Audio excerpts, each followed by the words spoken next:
Thank you so much for joining us today, Amy. How are you? I'm good. Thanks for having me. You are in 105-degree weather right now Yes, it's burning over here. in Las Vegas. We are in like 22-degree weather, which is paradise right now. So, I'm so poor jealous. thing. I know. Okay, so a lot of people don't know who you are that are listening right now. So, can you tell everybody how you got into the industry of dating coaching and a little bit about your history? Yeah, absolutely. So I think when it all started with my tragic dating life. Doesn't it always start with my tragic dating life? Literally, I had a broken dating picker, and I had a type. And I constantly would be drawn to that type and constantly disappointed. So I was dating the same person with a different face all the time. And my last boyfriend was probably my biggest heartbreak. And it was the inception of, oh my gosh, I think I need some help, right? Because he cheated on me, and he just crossed so many boundaries. And I had put so much effort. I thought, if I could love him hard enough, maybe he'll change and maybe he will be better to me and he'll value our relationship. And that never happened. It just got worse until I just got so resentful and I ended the relationship. And I was like, I don't want to do this again. And there's got to be another way. And I got to say, for years, people said, you need to do like personal development. You need to learn about relationships. You should go out and do these things. And I was like, no, I'll figure it out on my own. And it never really worked. I just was using the same tools with a different person. And so the time that I decided, I was like, I am the common denominator in this relationship like problem. And in order for it to change, I'm going to have to go out and like work on myself. And with that work, I took a hiatus from dating. It kind of just focused on me. And I would practice. I would still like go out and meet people, but I wasn't dating right away. I was kind of like trying to learn what I wanted and what was right for me. And through that, after, learning and going, I went to seminars, workshops. I actually worked with a coach. I had all sorts of different support groups, and I actually went to therapy too, right? Just to work, like look within. It's like, why am I picking these people? And through that work, when I returned to dating within like a few months after years of struggling, I met my husband. Yeah. So that's how I, got started. And I realized there was a niche. People do not know how to date out there and they just kind of wing it. And I felt like I could help people with this now that I figured it out myself. Yeah.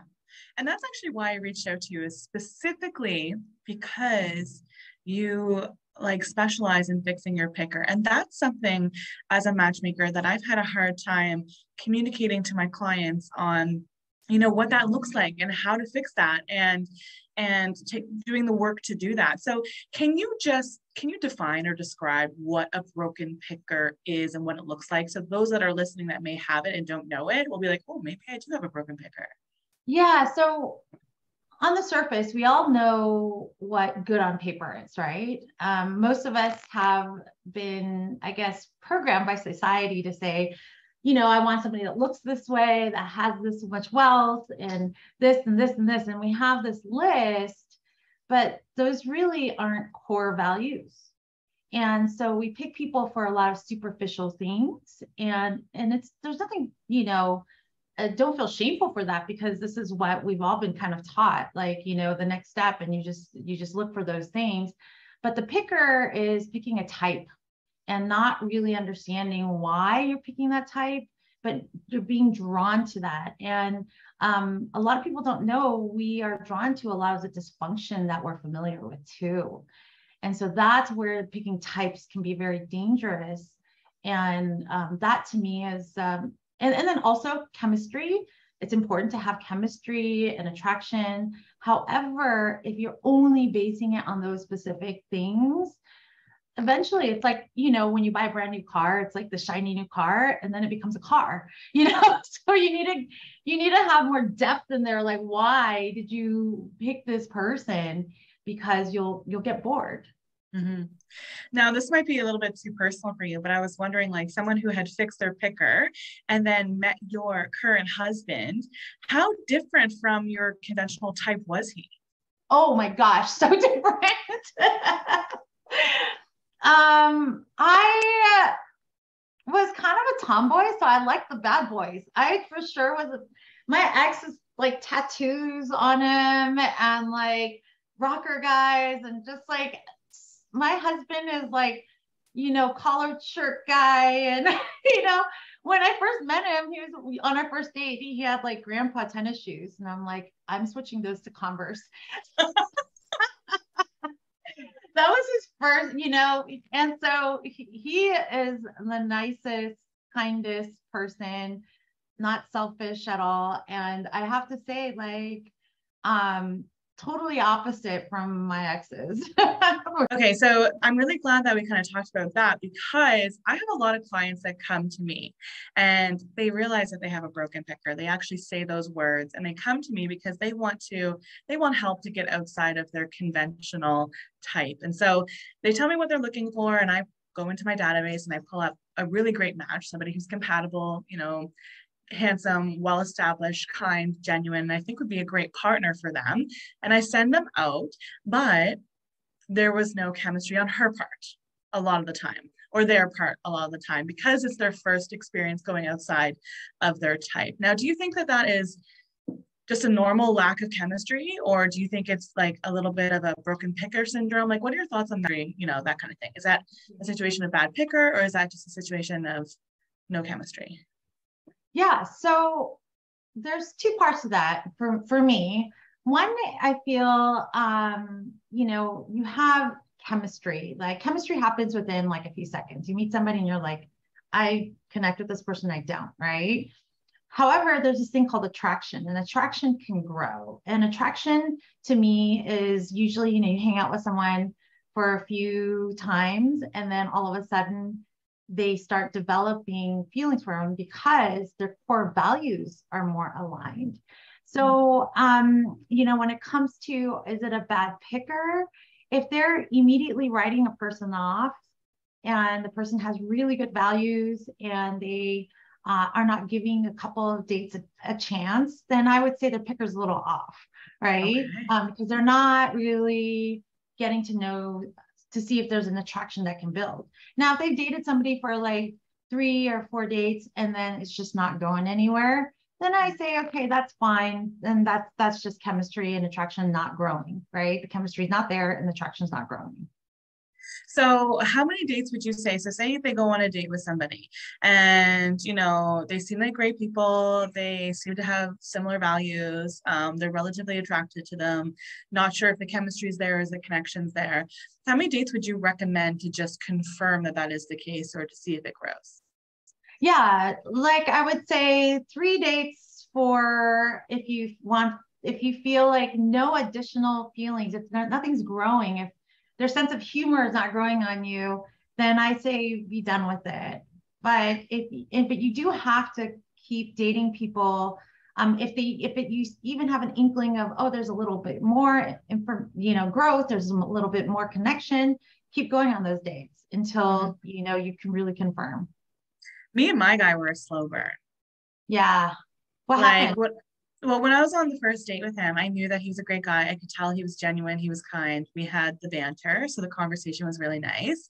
But yeah, we took things very, very slow at the beginning. And I mean, like, large gaps between dates, and just, we took a long time to grow. And the relationship has just gotten better and better and better. And we've fallen more and more in love, and we respect each other more and more and more, like, every day. Like, it's almost like now, 2 years later, I feel like I'm in the honeymoon phase that I never had the first 2 months. Yeah, that's what you want. Yeah.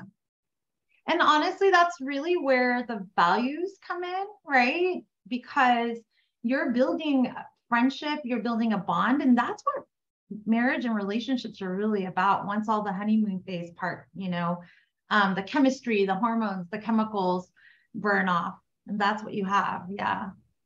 Now, we have a lot of people that come to us and they're serial first daters in the fact that they go on first date after first date after first date.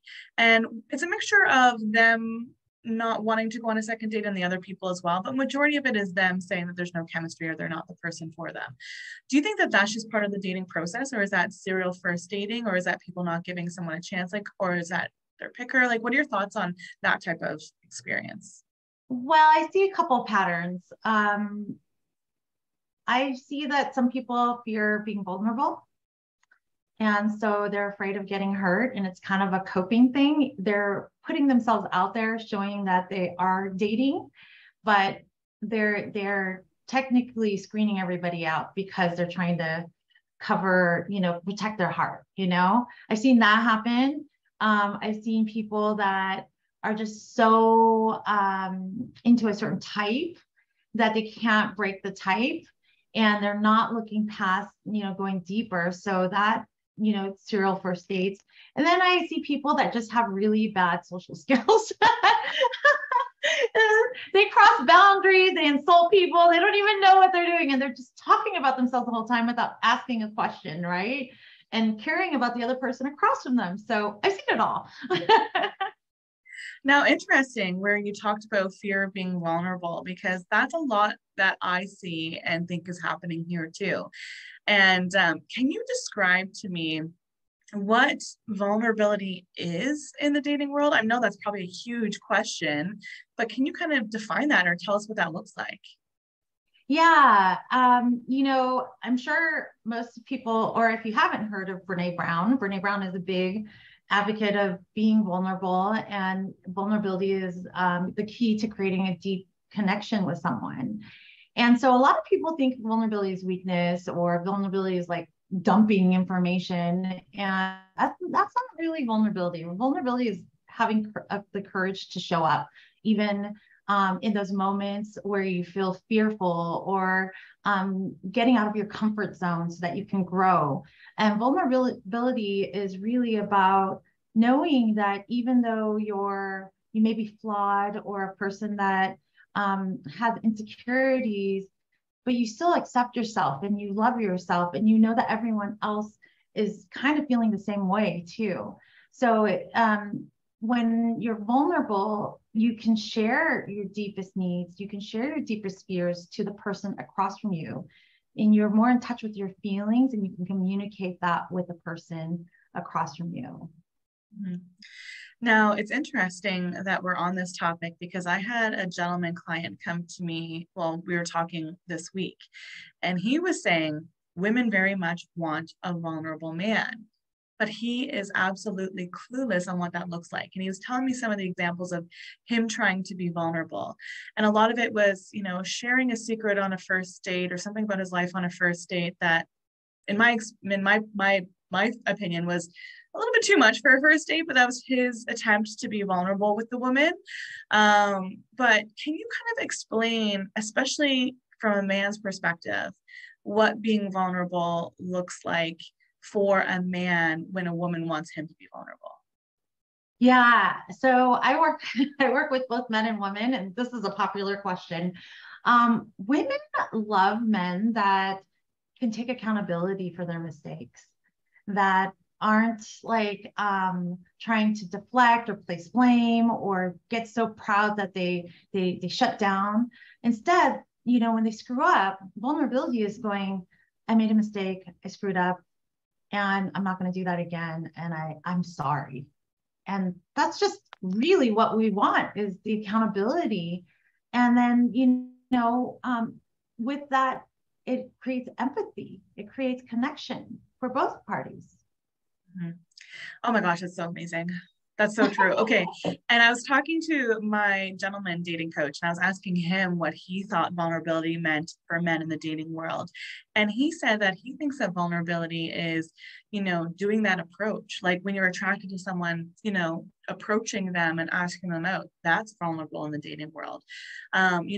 Doing actions that show that you are interested in that woman, for example, like continuing to plan dates and continuing to pursue, that's showing vulnerability as well, and putting yourself out there, showing that you actually are interested in them.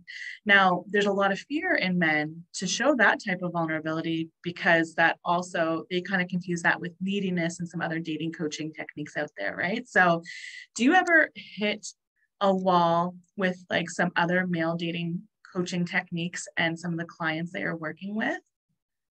I don't like any manipulation tactics or any type of like, trying to pretend to be someone you're not, right? Now, vulnerability is approaching and sharing yourself and having the fear of rejection happen, right? But what I teach is being the chooser, is that every time you put yourself out there and that person, you're, instead of like, I'm trying to win them over, instead of having the attitude, it's more like, I'm going to go out there, I'm going to be authentic and genuine. I really like you. I think you're an attractive person. I'd like to get to know you better. And how that person reacts to us in those moments tells us whether we choose them or not. And if they are not, kind to us, they're not confident, I would say, and that person doesn't belong in your life. But yeah, in terms of the differences between, what I hit a wall with other men, I think it's just mostly, I think when it's manipulation tactics, it's not cool. Agreed. It's a pickup artistry. Yeah, not a fan. Yeah.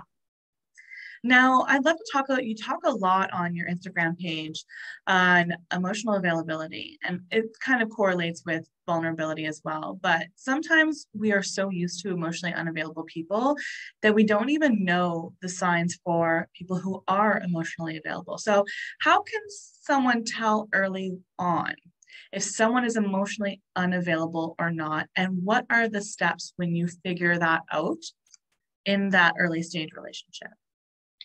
I think the first thing that you'll see is a person is comfortable with sharing themselves. They're not afraid of sharing their emotions or feelings. So if you are vulnerable with them and you share something and then you ask them back, like, tell me a little bit about one of your biggest challenges in life and how you overcame that. And they shut down and they're like, why are you getting so serious? What's wrong with you? And they start deflecting. That's a sign of a person that's not vulnerable, right? And that's somebody that, and I don't want to beat on them, because sometimes certain people have different upbringings where vulnerability was not taught, but, and that's okay. It's just, if you want that deep connection, you're looking for someone that's emotionally available. You want somebody that can express themselves and share how they really feel. I love it. Perfect. Now, so what made you want to specialize in this specifically? Of course, as a dating coach, multifaceted, I'm sure you cover all things, but you really do focus on the broken picker and fixing your picker. What made you want to pick that in your dating career to be the focus? Yeah, I just feel think that's a great question. Thank you. Because I really feel like there's so much advice out there about, and trust me, I followed it. I read all the magazines and Cosmopolitan, like, cook him dinner and then he'll like you, Ew, so cringe. And you'd end up morphing into this person that you're not, and you're not authentic and genuine. And that's why fixing your picker starts with dating yourself first, right? Getting really to understand, who am I? What are my values? What are my deal breakers? What's my life vision with a partner? And then being able to screen someone across from you. And the good part about that is when you do that, you pick people for the right reasons. Like, you're picking for the long haul, based on core values, rather than just picking on manipulating or marketing someone. Yeah, agree 100%. Now, you had said something when you were doing a little bit about who you were, and you were talking about if I can love him hard enough, he will change. And this really impacted me when you said this, because I think that this is a curse of women.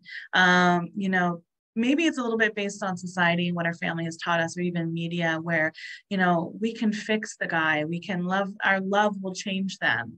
Do you think that there are cases where that will happen, or is it mostly across the board? No, our love will not fix somebody, and to kind of go find somebody who is able to accept that love.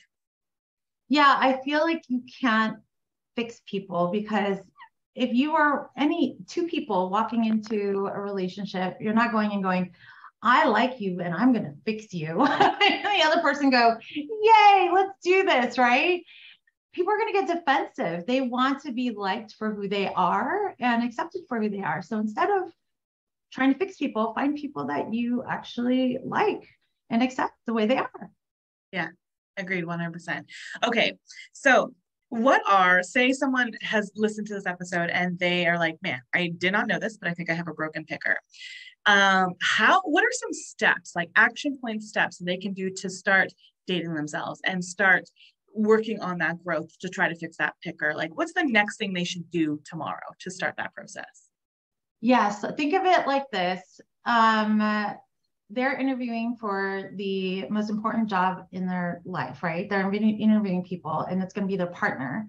So they need to create a vision, like a job description of their ideal partner. They need to understand their non-negotiables. Those are deal breakers in a relationship.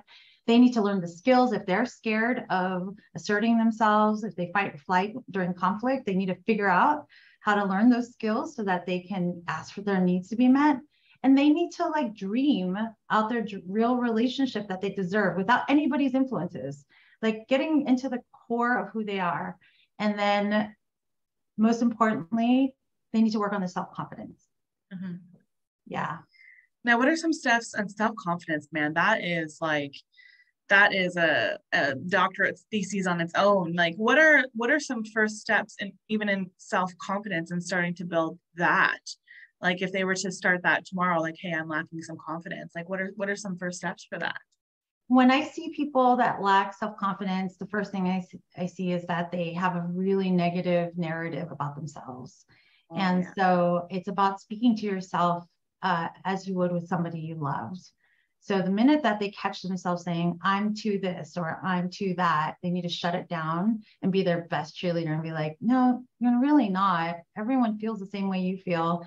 And instead, you're pretty awesome, you know, and focus on the facts, because we tend to like, you can't just do a bunch of affirmations and believe it, but back it up with some facts. What did you do this year that was really awesome?